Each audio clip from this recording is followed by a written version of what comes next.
Komisi Pemberantasan Korupsi kembali menetapkan tersangka baru dalam kasus korupsi gratifikasi sebanyak 5 orang.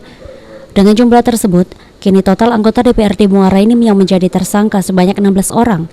Pasca penetapan tersebut, kondisi DPRD Muara Enim lengang dan tidak ada aktivitas apapun dari anggota dewan. Hanya ada beberapa staf dewan yang melakukan pemberkasan dan juga pembersihan ruangan.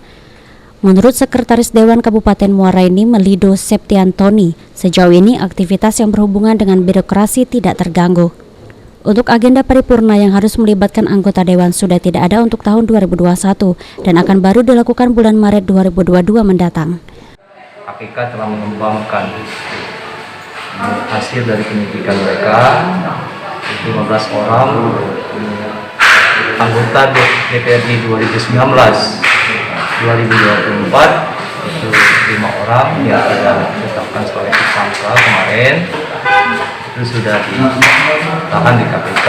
Kemudian 2014-2019 anggota DPRD sebanyak 10 orang juga sudah ditetapkan sebagai tersangka dan sudah ditahan. Nah, terkait dengan hal ini, untuk kegiatan-kegiatan DPRD khususnya di lingkungan DPRD sendiri dan pemerintah Kabupaten Muara Enim umumnya itu tidak ada pengaruh sama sekali, karena sesuai dengan aturan yang berlaku berdasarkan PP 12 tahun 2018 dan peraturan DPRD nomor 1 tahun 2019 tentang tata tertib DPRD Kabupaten Muara Enim, bahwa untuk pengambilan keputusan paling tidak 2/3. Untuk surat pemberitahuan dimulainya penyidikan, pihak sekretariat hanya sebagai penerima yang diserahkan kepada anggota yang dituju.